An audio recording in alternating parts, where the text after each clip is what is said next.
Laissez la voiture, lăsați mașina, et prenez un moyen de transport și luați un mijloc de transport.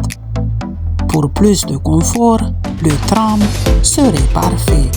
Pentru mai mult confort, tramvaiul ar fi perfect. Vous allez économiser, o să economisiți, observez, o să observați, et vous allez lire les gens și o să citiți oamenii cum vous feuilletez un livre vivant, așa cum răsfoiți o carte vie. Allez, haideți, montez, urcați, et regardez la ville autrement și priviți orașul altfel.